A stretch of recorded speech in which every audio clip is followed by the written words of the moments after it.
Want to talk about where people might be seeing values in this market right now. And for that, we want to bring in Rob, his research affiliates founder and chairman. Rob, it's great to see you. The sort of elements that have been dominating the market as of late, inflation, and to a lesser extent, or should I say to a fading extent, Ukraine.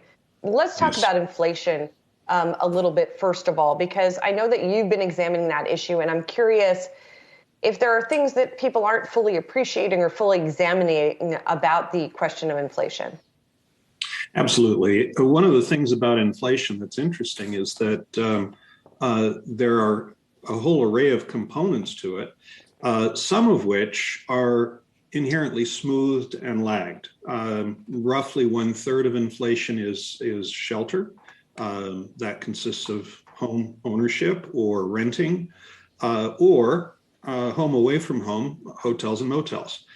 And last year, we saw hotels and motels up over 20% in terms of inflation. Well, that's a market rate.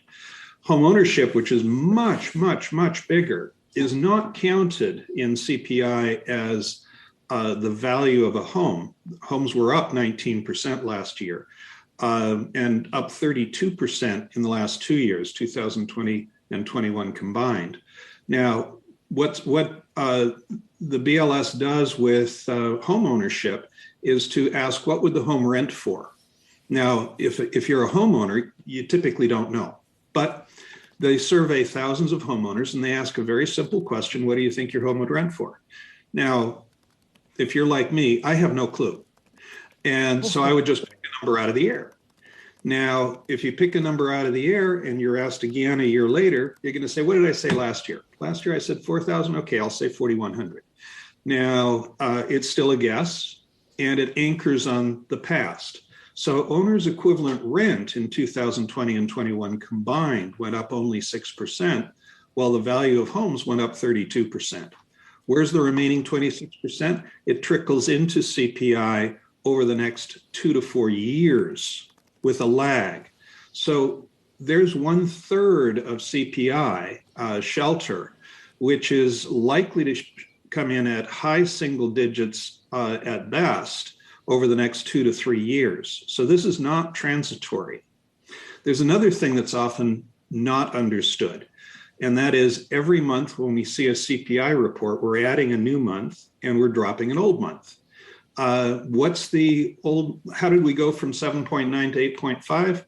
We dropped a 0.7 inflation for 1 month and replaced it with a 1.3. The next 3 months, we're going to be replacing months that are 0.8, 0.8, and 0.9. Big inflation last year in the second quarter. And so we're going to see an illusion that inflation is subsiding and receding, followed in the summer by an illusion that inflation is breaking out because we're replacing low inflation months, 0.5, 0.3, and 0.2. So as we replace those months, we're going to see inflation seemingly recede and then take off.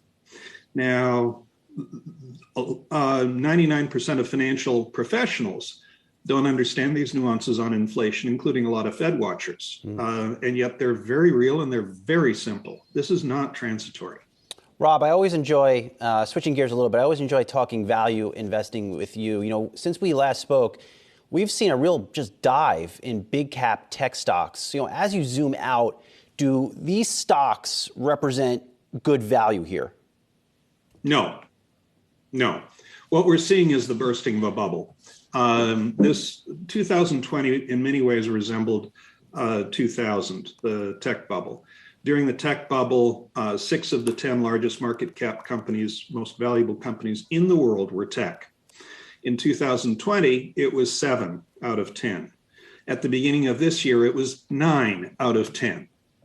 So unless tech is going to supplant everything on the planet, that's a bubble. It doesn't mean every stock in that top 10 is in bubble territory. It just means that collectively, they can't all succeed to the extent that's baked into their prices.